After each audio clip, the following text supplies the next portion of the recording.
Joe is an ugly ninja. Just kidding. Joe is former ninja who escaped from his clan and wants to live peacefully with his family. But his son and wife are victimized, so he awakens his overpowers ninja skill to avenge them. The story starts with a man who is anxiously riding a train. He gets off and runs like mad, but a group of people who know his secret catch up with him. They fill the area with smoke, and the man fights back with incredible skill, taking on several foes at once. The enemies throw blades at him, so he draws his own blade to defend himself.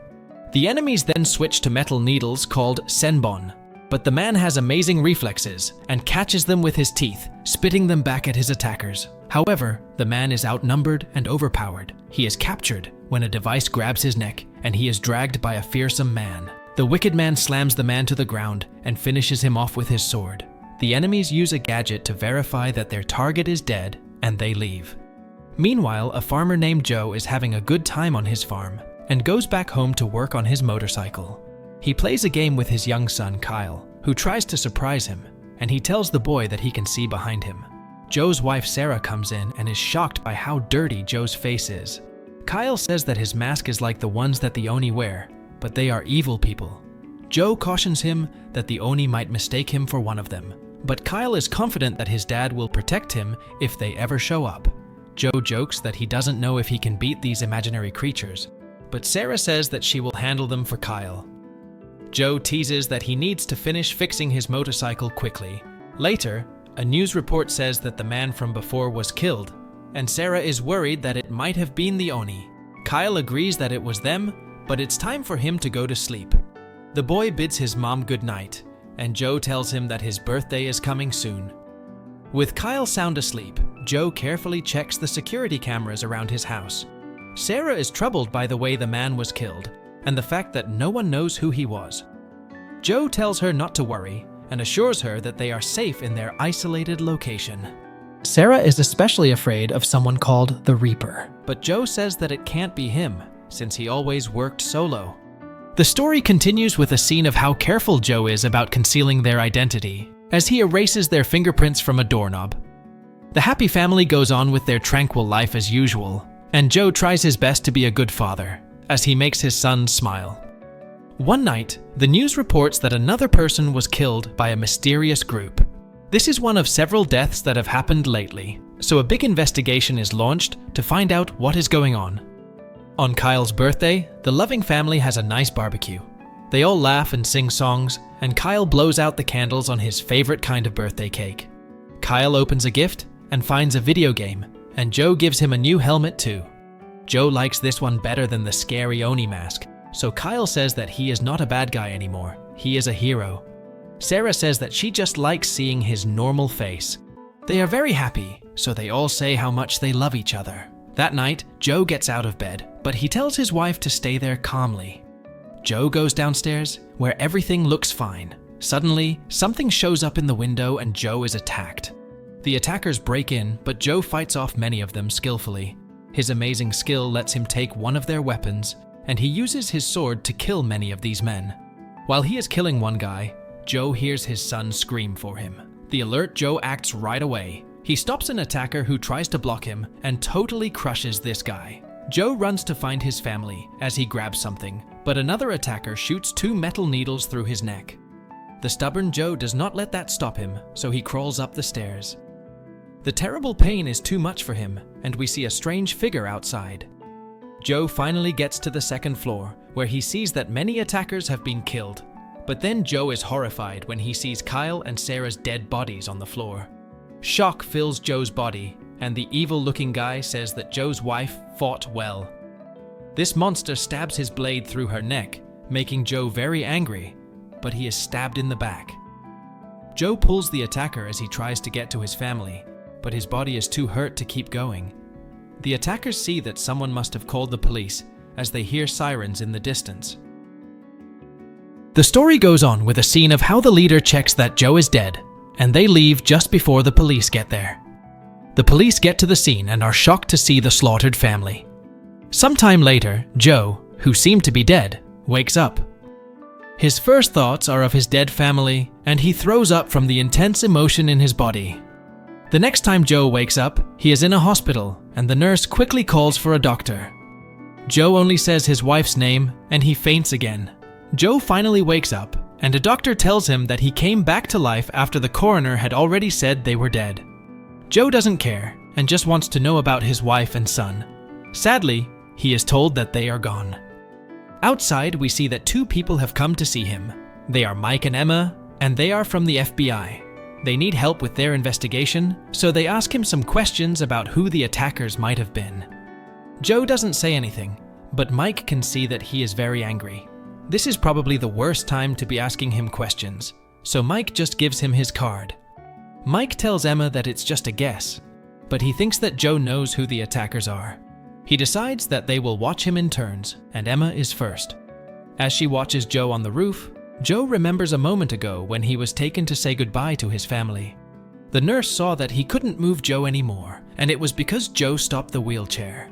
Joe was furious and couldn't stand to get any closer to his dead family's bodies. Back on the roof, memories of his wife and son fill his mind, and Joe starts to snarl in anger. His anger gets to its peak, and he reaches for his wrist again. This time, he pulls out a metal needle. Joe stabs himself with it, and it does something weird to his body. Then, Joe is attacked by some assassins. He is still very angry, so he goes crazy and kills many of the attackers. Joe shows amazing strength and skill as he somehow takes over the fight. But that's not all, as Joe does some kind of magic and turns his body into black smoke. This move is very powerful, as it lets him kill many assassins in one moment. The story follows with a scene of how Emma has no idea what's happening, but Joe doesn't explain anything and knocks her out. The furious Joe then keeps on attacking and rips apart many more attackers. There are a lot of them, and Joe oddly shoots a sword at the elevator. We then see why he did that, as he uses a pole to protect himself and pushes all the other assassins into the elevator. Even though Joe is greatly outnumbered, it is obvious that the assassins are stuck with him and not the other way around. Joe stands over all their bodies as he gets to another floor, and he scares any other enemies. Mike wonders why Emma is not answering his call and is stunned when he sees many bodies. Joe is done nearby, and he meets the assassin leader. Memories come back to Joe's mind, so he attacks the leader with rage.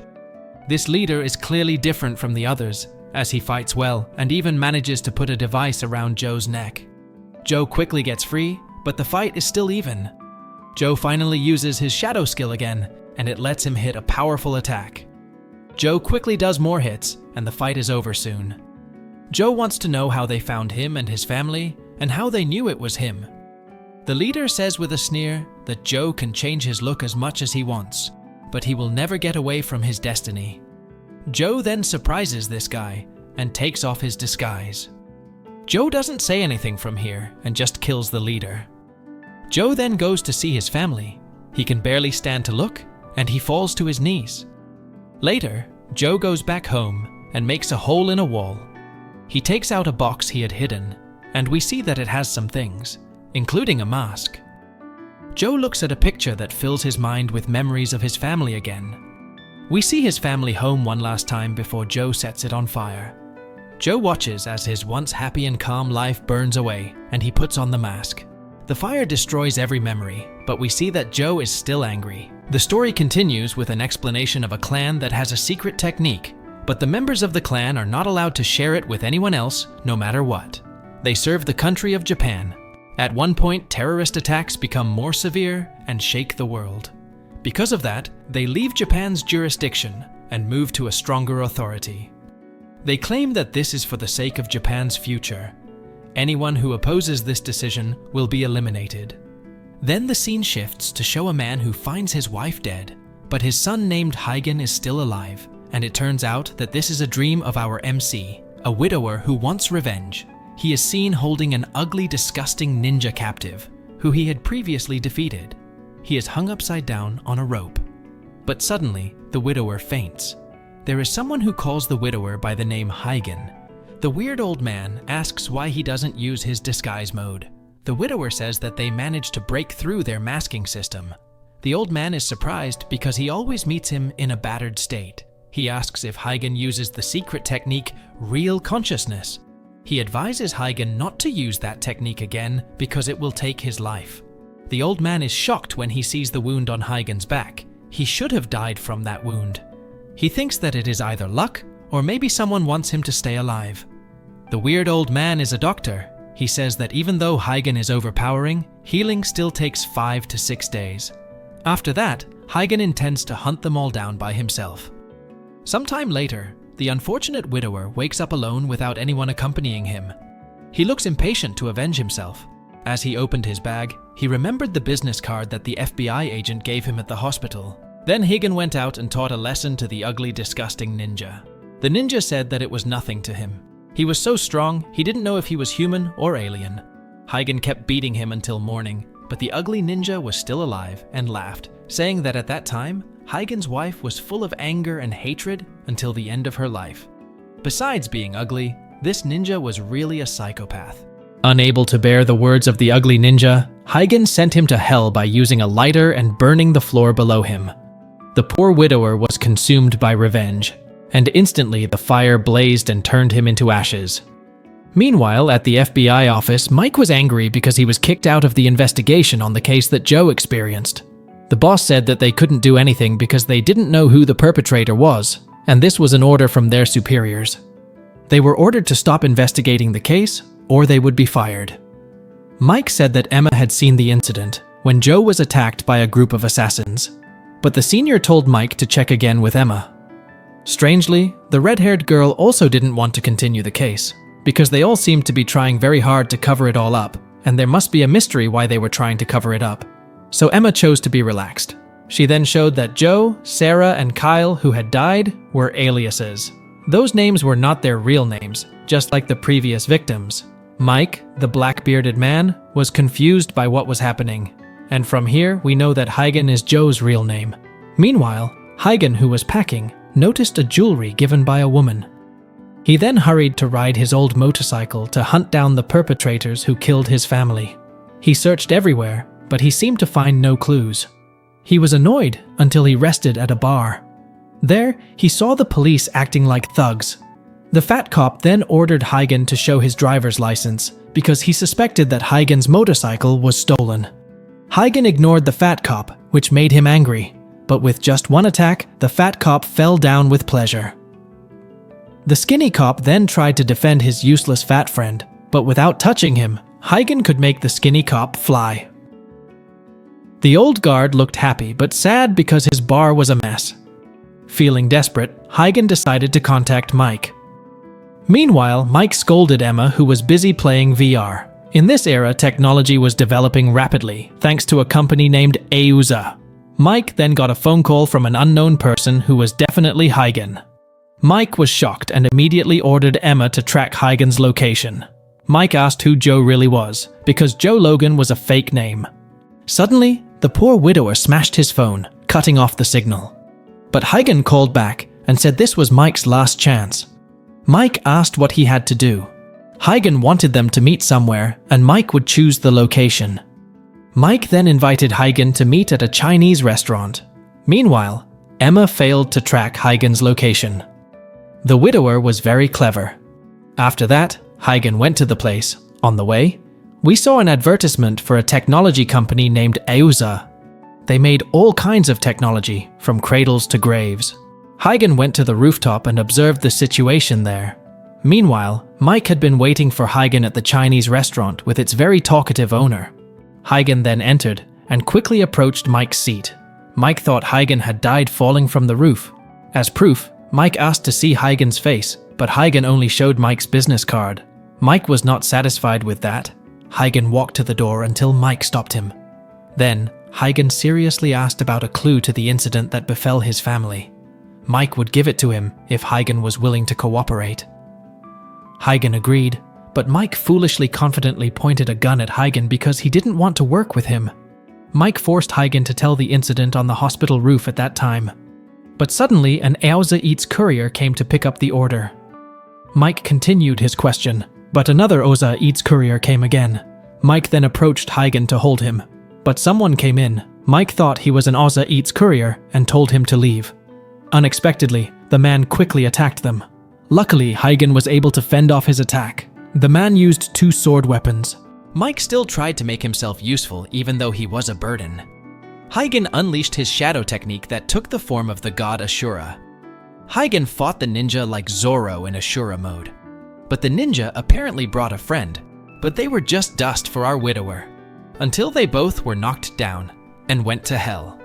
Mike was surprised to see Huygen's ability, then asked again who he really was. He answered Peking Duck. What the heck? Mike asked where the real Joe was, then Huygen showed his Joe mask. Huygen admitted that he was a ninja, just like the ones who attacked him. Mike, the noob, was shocked and half scared to hear that. He seemed to pee in his pants. And suddenly they were showered with bullets from outside the cafe by mysterious people.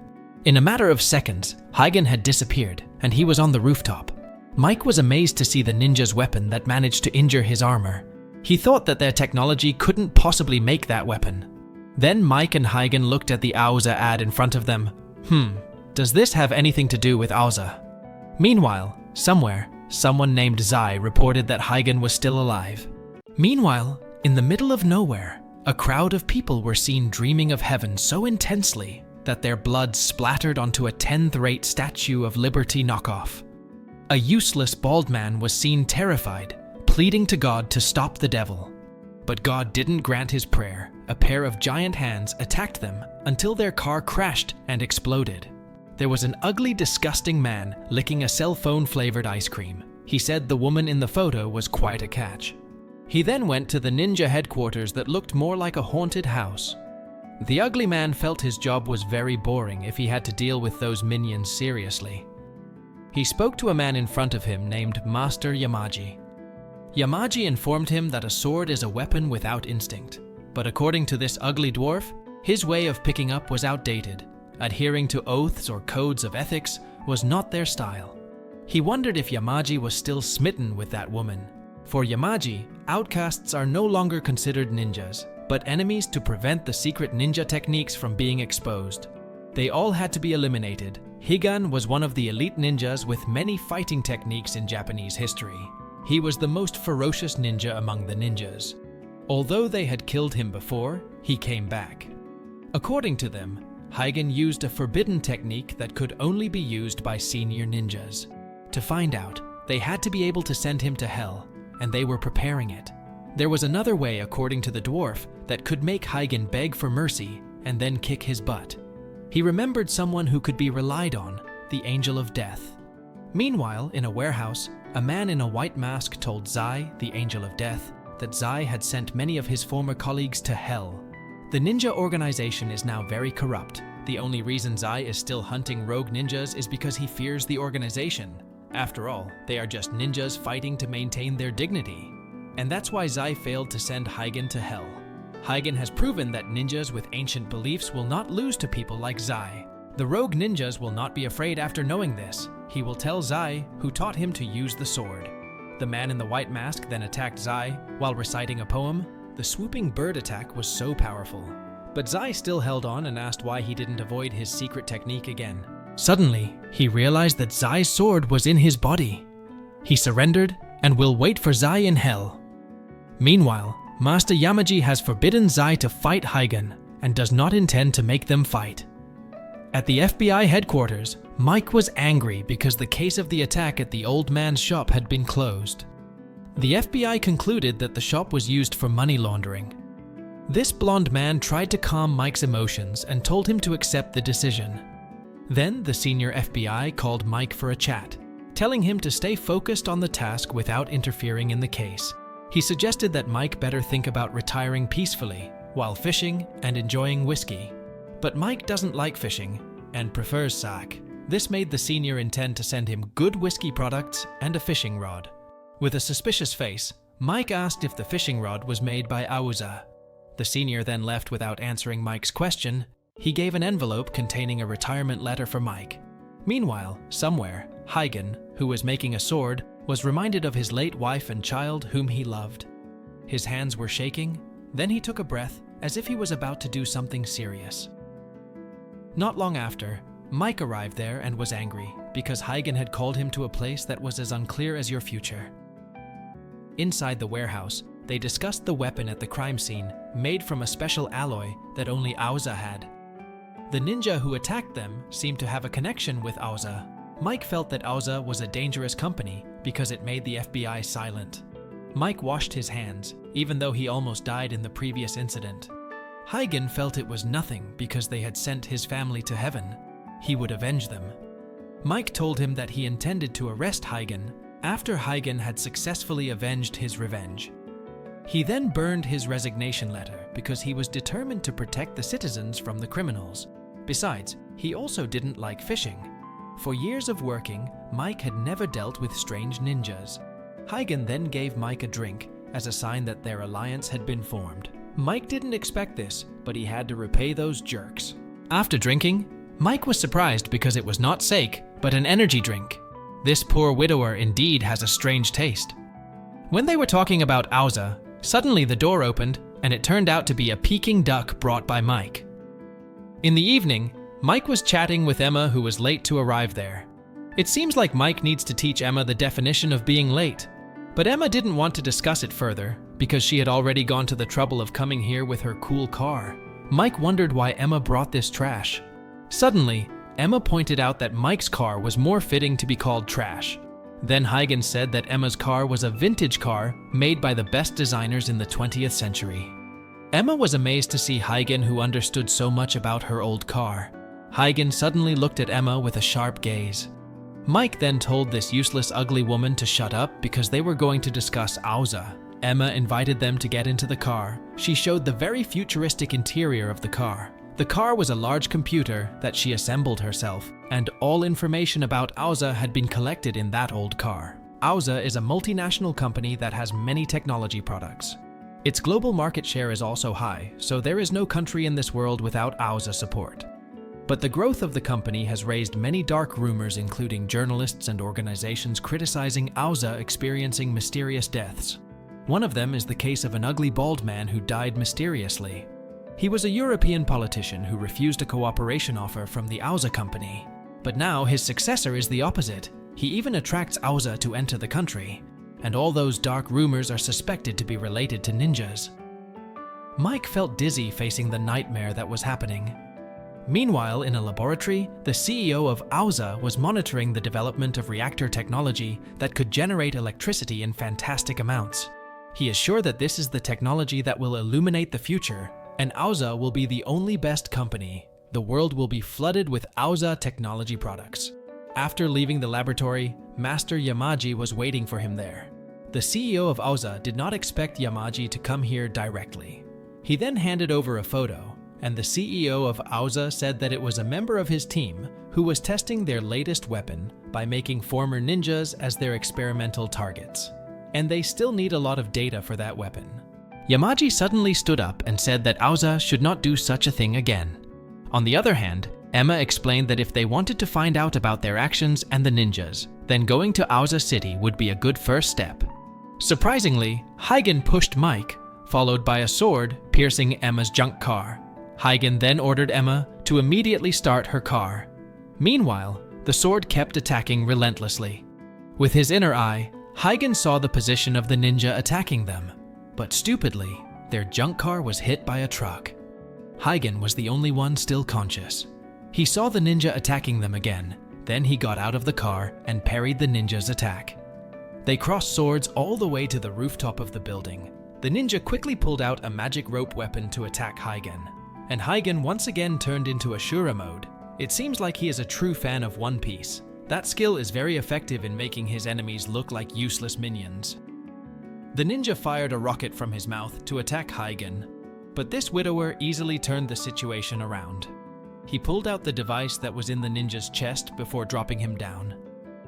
Huygen was seen giving a signal to send to hell on that device, and the dwarf man smiled at that. Meanwhile, from afar, Huygen observed Mike and Emma, who were still unconscious because of the accident. Then suddenly, one of the cell phones belonging to the cell phone collector rang. From the cell phone, someone was heard saying that finally they could talk. The man had made sure that their conversation was not tapped by anyone, but he still refused to tell his name to Huygen. He told Huygen that Auza City was protected by various layers of security systems. Huygen would not succeed in breaking in if he was alone, and he intended to help Huygen. Huygen obviously did not trust this mysterious man. The man then said, "Learning from others but not letting others learn from you, that is the true essence of ninja cunning." Huygen was shocked to hear that. The man said that he was like Huygen, a ninja who was exiled. He invited Huygen to meet him somewhere. Meanwhile, Mike, who had just regained consciousness, saw the scribbled picture of his daughter. He remembered that his wife had called him, but he ignored her, and when he finally picked up the phone, he got the news that his daughter had died. His wife was so disappointed with Mike, who was too focused on his work and neglected his family. Even if you guys are useless, please love your family. As he was daydreaming, Mike was startled to see Huygen, who suddenly appeared in front of the door like a ghost. Huygen told Mike that there was a mysterious man who offered him help. Mike was doubtful about that, but Huygen believed that he was a ninja who was exiled just like him. According to Emma, the mysterious man was right because the security system in Oza City was very tight like women's tights. Mike asked what if it was a trap. With a casual tone, Huygen answered that he would kill the mysterious man. But the problem was that they could not enter Oza City because Mike had been marked by the FBI. Emma suggested to give up, even though this useless girl was the one who proposed to go to the headquarters in that city.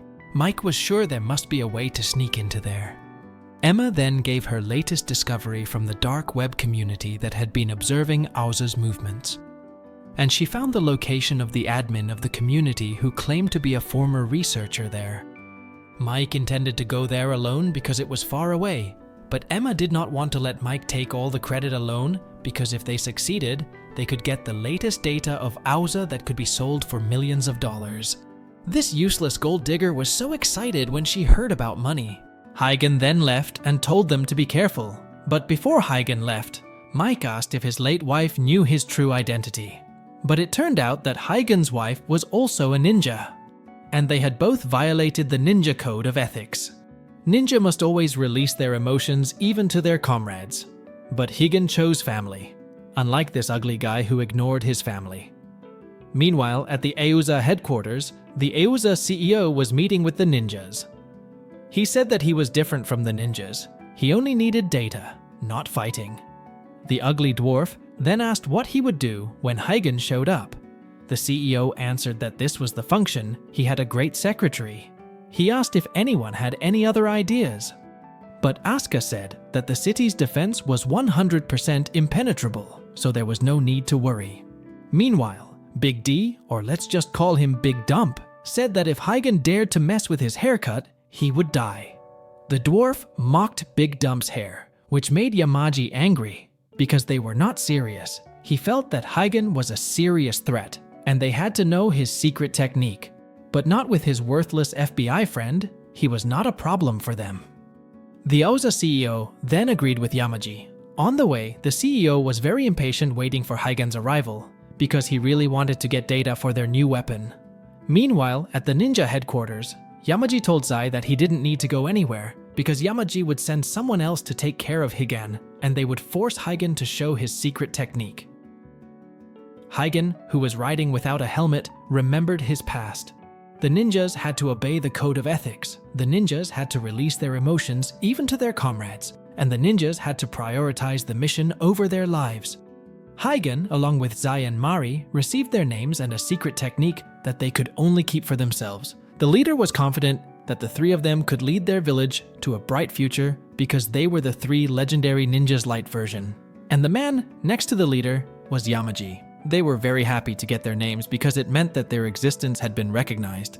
But Huygen reminded them to keep their secret techniques.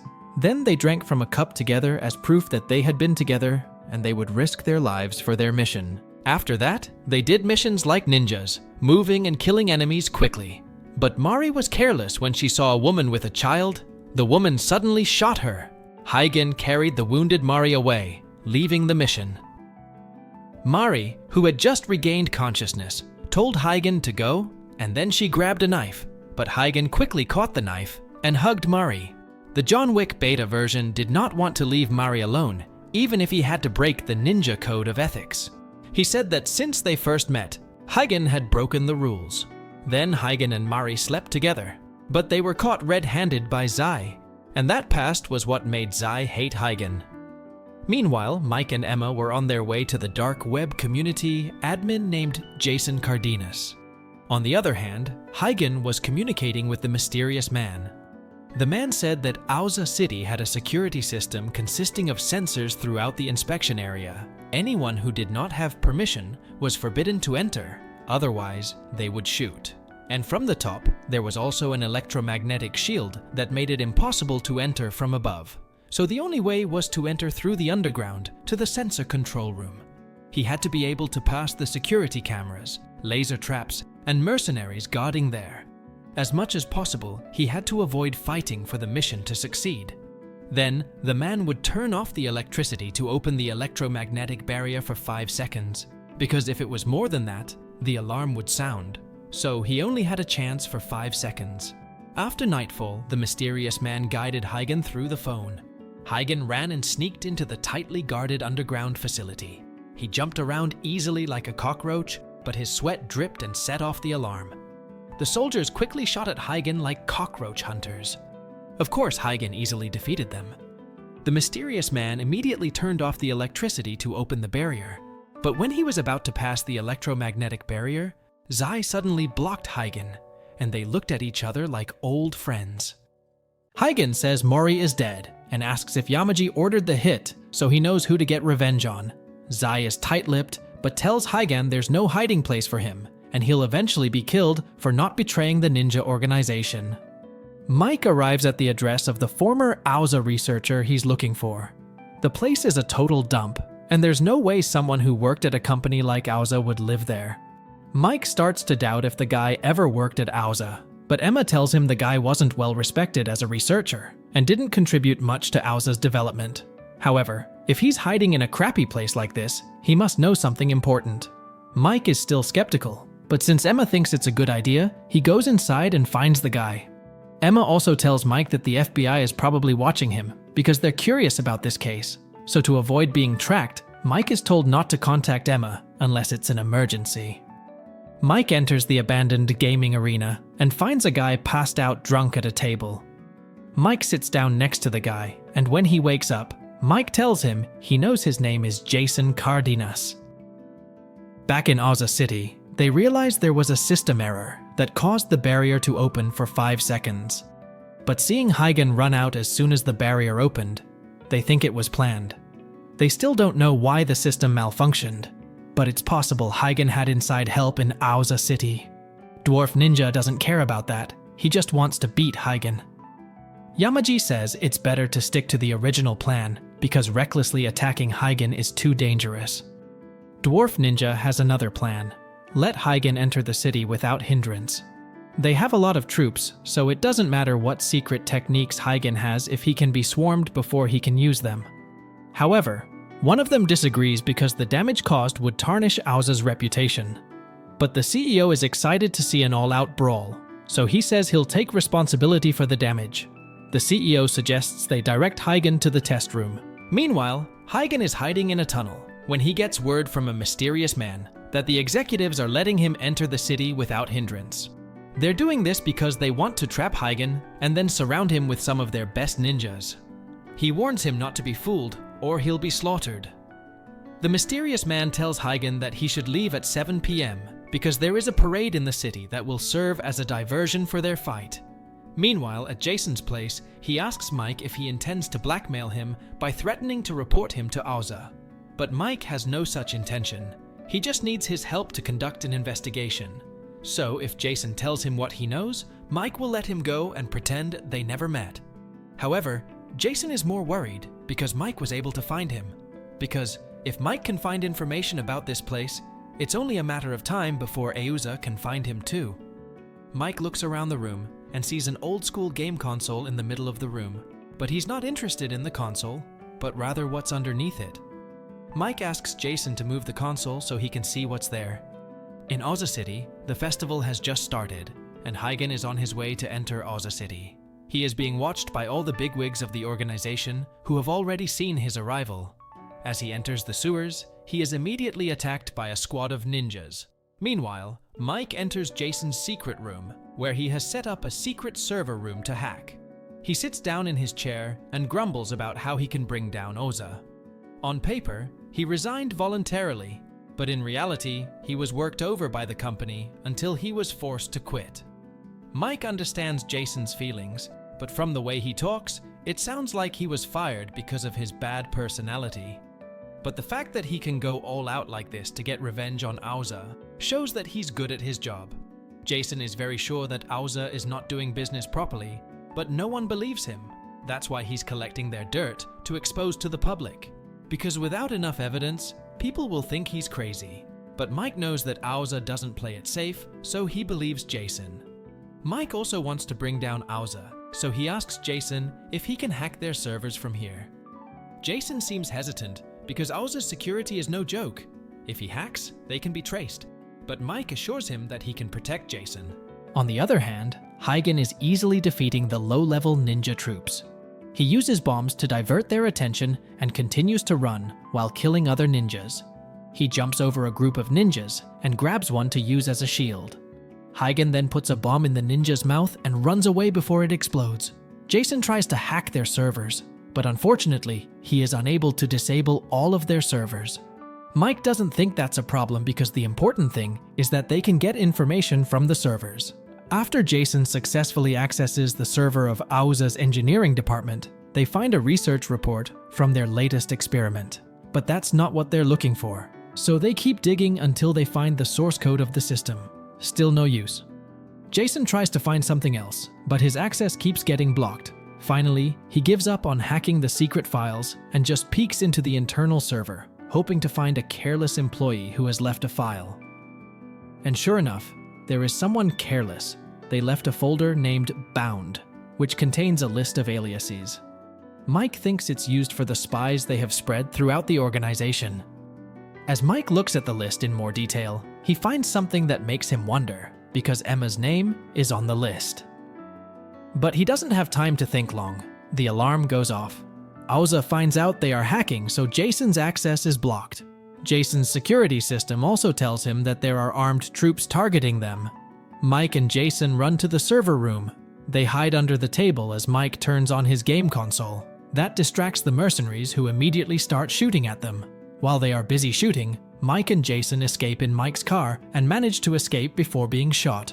And the one who leaked their plan to Auza is definitely the FBI. That's why the mercenaries were sent to capture them both. On the other hand, Huygen is facing off against Auza's mercenaries. Unlike Mike, they are scared to see Huygen. Smoke grenades are thrown, obscuring the view. When the smoke clears, 3 mercenaries are nowhere to be seen. 3 others shoot blindly, but Huygen emerges from the smoke, stabbing them in the neck with precision. While Huygen fights, Mike and Jason try to escape from the pursuing mercenaries. Mike calls Emma, but she doesn't answer. The situation gets worse when their car is riddled with bullets. Jason can't go any faster because his car is old. Mike sticks his body out of the window, firing back to distract them. Jason sees a truck driving ahead and takes the initiative to ram it, hitting the mercenaries' car. One car is destroyed, but another is still chasing them. Mike tells Jason to slow down and take cover behind him. When the car gets close, Mike shoots the driver right in the head, killing him instantly. Jason cheers, but Mike reminds them there's still one more in the passenger seat. Mike shoots through the window, causing the car to swerve and crash. Back to Huygen, he walks over to 2 security guards who have just seen him defeat the ninja troops. Their pay isn't enough to handle this situation, and they choose to run away. Huygen enters the elevator, and as he ascends, flashes of memory about his family appear, reminding him of why he's doing all this. He arrives in a large room and is surrounded by giant robots. The Auza bigwigs are impressed that he made it this far, but his journey ends here. The CEO watches from his gym, and Yamaji from a helicopter circling the test site. Seeing Yamaji, Huygen immediately attacks him, but is hit by the ninja. His face is almost hit, but Huygen manages to dodge and counter-kick. Unfortunately, the ninja's armor is too strong, and his attacks have no effect. Huygen is tripped and thrown into the air, pummeled by Big Dumb's giant fist. The attack doesn't stop, and Huygen uses his secret technique to disappear. The ninjas think he's going to attack, but he throws a bomb at the window and uses a grappling hook to chase Yamaji. Before reaching the top, his rope is shot off. Huygen falls to the ground, becoming the center of attention. Huygen lies on the ground, contemplating his family for a moment. He accepts his fate, accepting the possibility of his death. However, not wanting to die in vain, he uses a secret technique that risks his own life. He pulls out a needle from his arm and stabs it into his body. However, at that moment, Dilly attacks him and throws him towards the other ninjas. As they prepare to counterattack, Huygen turns the tables and stabs one of the ninjas in the head. But their armor still protects them from fatal attacks. Huygen throws a smoke grenade to obscure their vision. With his increased speed, the ninjas are unable to see his movements. He continues to stab them, looking for weak points in their armor, but it seems that the armor is completely stab-proof. Huygen prepares to use another secret technique to penetrate the armor, but before he can complete his hand movements, he is stabbed in the chest with a spike. His condition worsens. He is beaten and kicked by the dwarf and thrown like a ball until he is almost immobile. Just when all seems lost, Zai appears and approaches Huygen, who is still trying to fight back despite being helpless. He can only throw weak punches. Zai grabs Huygen by the hair and declares that it is time to finish it all. He draws his sword and raises it high, ready to behead Huygen. Huygen is resigned and does not want to fight anymore. However, just as Zai's sword is about to strike, a pink-clad female ninja arrives and saves Huygen. No one can believe what just happened. Before the other ninjas can attack the pink ninja, their suits are disabled by an EMP device that the pink ninja had previously installed. The pink ninja immediately takes Huygen away by jumping off the building while throwing a bomb at Zai to stop him. On the other hand, we see Jason carrying the bullet-wounded Mike to safety. We don't know how serious his injuries are yet. And as for Huygen, he is still half-conscious and only now realizing what has just happened. Although he survived thanks to this unknown ninja, what will he do now that he has failed to get revenge? After Huygen made a break for it, Zai and another member of the organization were left scratching their heads, wondering why that girl helped Huygen escape. Then the little ninja told them to chill because the chase was already on. Meanwhile, in the city, some peeps got a voice message that Huygen had flown the coop from the org's base, ordering them to find Huygen and whoever is with him. Somewhere else, Huygen, who's under medical care in a water tank, is told to keep still because he needs time to fully recover with this dope nanotech machine. The person with him pulls off their robot mask, and surprise, it's Emma. Huygen asks her if she's doing all this to get close to him, and Emma says she's on a mission from the org's leader. Huygen had died and come back to life thanks to some secret art they don't know about, and the org's leader sent her to uncover the truth behind Huygen's resurrection. The leader believes Huygen can come back to life again and again and wants to secure his technique, since Huygen uses this secret art in battle. So Emma's job is to watch him like a hawk and figure out how his technique ticks. Emma apologizes for going incognito as an FBI agent, and when Huygen asks if Mike knows her real identity, she says Mike's in the dark. She then reveals she's got another persona and changes her voice, explaining it's the voice of the mysterious guy who helped Huygen before to get back at the org. Huygen wonders if she's betraying the org to help him, and Emma says she's got her own agenda to fulfill, and it can't happen if Huygen's dead. The girl tells Huygen that if he faces off against the top brass again, he's gonna die because their combat suits are super advanced, making Huygen's secret techniques useless. But no worries, there's still hope. She opens a box and shows a mask, saying the power of this mask can totally take them down. Switching to Yamaji, his assistant reports that a prototype combat suit has been stolen. Yamaji stays chill, saying it's not a big deal. He gets another update that zones D and C are secure. Back to Emma, who's sitting at her computer chatting. She explains to Huygen about the Kamui suit, a high-quality ninja suit that's perfect for all ninja moves. This suit combines 600 years of ninja history with the latest technology. Huygen immediately asks what if their organization finds them. Meanwhile, the organization's spies are busy searching the city, telling Yamaji that other areas are also clear. We see a scene with Mike just waking up from a coma. Jason scolds Mike for not protecting him properly. Confused, Mike gets up and asks who treated him. Jason says a doctor friend took care of him without asking questions, but it cost a lot. They sit down, and Jason tells Mike that organization members usually don't show up at this time, so they're safe. Mike says he's being chased by the federal prep office, and he's sure they've been tracking him even before he left the city. Mike tells Jason he needs to stay close to Emma to uncover the organization's secrets. That's what he can do now. Back to Emma, who's struggling to assemble the Kamui suit, but fails because she doesn't have enough output. She looks at another suit and realizes it needs an energy reactor like the one inside. The problem is, parts like that are only at the organization's headquarters. Going there is like asking for death, but with no other choice, Emma decides to keep going. We see Huygen hit with a flashback to his past when the ninja organization wiped out his family. He remembers his girlfriend treating his wounds and telling him that people become weak when they're emotional and can't control their feelings. But imagine if your strong will could counter this by becoming elusive and hard to grasp. If you can do that, you'll be unbeatable. That's the ninja girl's philosophy. Be as cool as fire and as hot as ice, all by controlling your mind. Her smile lingers until Huygen wakes up, back to reality. Switching to Yamaji, he's getting a report from one of his spies that only this area hasn't been searched. They've noticed a significant spike in energy use at the water disposal site over the past 2 weeks, suspecting some big device is being used inside. Suddenly, an organization member appears behind Yamaji, telling him they'll go check it out, hoping to find and defeat them. Back to Emma, who's explaining that the upgraded ninja suit is called Kamui. It's a new design chasing the ultimate fighting ability, so it works differently from other ninja suits. This suit won't activate all its powers until it's synchronized with the wearer's mind.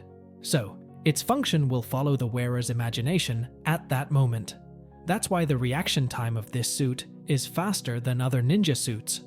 The more focused Huygen imagines how to execute his moves, the faster and stronger they come out. This suit follows Huygen's will and movements directly. But to get it going, a connection process in Huygen's brain needs to be done. Emma says this process will make Huygen sleep soundly and unable to wake up no matter what happens, even if his heart is stabbed. But she tells him to relax because if he dies again, it'll really be his last death. Turns out, Emma was the one who saved Huygen on the night his family was massacred. She used a secret technique to freeze all of Huygen's cells by hitting a specific point, putting his body into a temporary death-like state. But the downside is, that point can't be used again. Huygen got super emotional, woke up, and choked Emma.